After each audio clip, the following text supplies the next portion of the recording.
আজকে যে ইয়ে হচ্ছে নবান্ন অভিযান বা এরা বিভিন্ন দিক দিয়ে করছে, এটা কি কারণে? এটা গুন্ডামি করেছে। আচ্ছা, আমাকে তো অনেকগুলো ভিডিও পাঠিয়েছে, আমার কাছে, তো সেগুলো গুন্ডামি করছে। আমিও বলেছি কে স্টার্ট করতে বলেছি, সে অসভ্যতার শেষ নেই। যারা 21শে জুলাই সহ্য করতে পারে না, অনেকে তো বলে তাদের জন্যই বলছি, 21শে জুলাই যারা সহ্য করতে পারে না, দেখতে পারে না, অনেক প্রতিষ্ঠান আছে তারা সমালোচনা করে, আমি তাদের উদ্দেশ্যেই বলছি। আজকে কি হচ্ছে, সারা কলকাতা বন্ধ।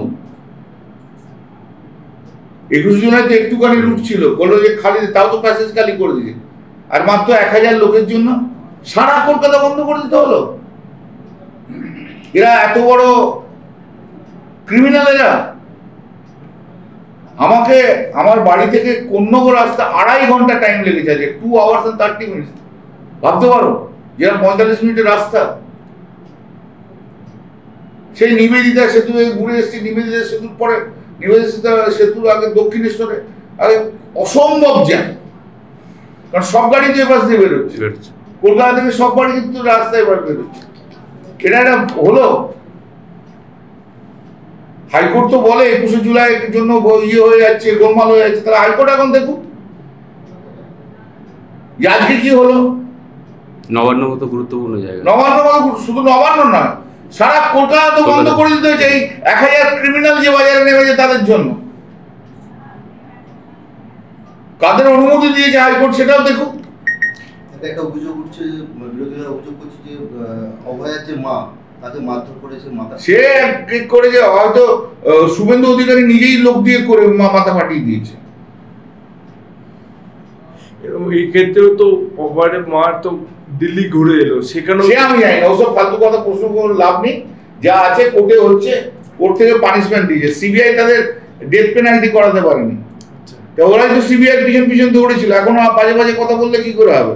সেদিন তো উল্লাসে ফেটে ফেটেছিল, সিবিআই হাতে দিয়েছে, আর এখন সিবিআই করতে পারছে না, এখন 180% ঘুরে গেছে। ওনাদের সব নির্বাচনে দাঁড়ানোর সব রাস্তা রেডি করছে না। এটা বলে কি বিজেপি এইটাকে ইয়ে করছে, সব বিজেপি। এটা বোঝা মুশকিল আছে, সিপিএম ছিল আগে, সিপিএম এর হাত থেকে স্ন্যাচ করে নিয়ে এখন বিজেপি নিয়ে চলে গেছে। বিরোধী দল নেতা বলছে যদি এরকম অবস্থা হয়েছে এরপরে রাজ্য স্তব্ধ করে দেবো, এই বিষয়টা কি বলবো? এরপর রাজ্য স্তব্ধ গেলে ও স্তব্ধ হয়ে যাবে, ওই স্তব্ধ হয়ে যাবে। লোকসভায় আগের ফর্মে আপনাকে পাওয়া যাবে, সময় সব কথা বলবে, ঠিক আছে? আপনি বলেছেন এখন তো সব বন্ধ আছে, হ্যাঁ, এখন তো কিছুই হচ্ছে না, এখন তো চেঁচামেচি হচ্ছে, আবার বেরিয়ে যাচ্ছে, চেঁচামেচি হচ্ছে, আবার সব হাউস গার্জেন হয়ে যাচ্ছে। এখন তো প্রচুর মামলা রয়েছে, প্রচুর মামলা করতে হচ্ছে, সবই স্টেটের মামলা করছে। আমি সব দিদিরই কাজ করছি গো, যে আরেকটা যা করছি দিদিরই কাজ করছি। আপনি বলেছিলেন আমি অন্য কাজ করছি না। আপনি বলেছিলেন লাস্ট বেঞ্চে বসবেন, সে ঠিক আছে, সব হয়, একবার হয়, আবার সব ঠিক হয়। দিদি ভাইয়ের সম্পর্ক সবসময় ঠিক। ডোনাল্ড ট্রাম্প 40 বছরের সম্পর্ক দিদি আর ভাইয়ের, বুঝেছো?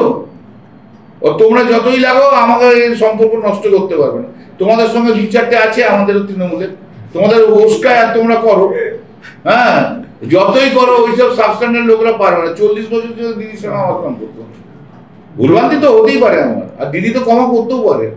তবে আমাদের ভিডিও ভালো লাগলে লাইক এবং শেয়ার করুন, কমেন্ট সেকশনে গিয়ে জানান আপনাদের মতামত। আরও ভিডিও পেতে আমাদের চ্যানেল সাবস্ক্রাইব করুন এবং প্রতি মুহূর্তে খবরের আপডেট পেতে প্রেস করুন বেল আইকন।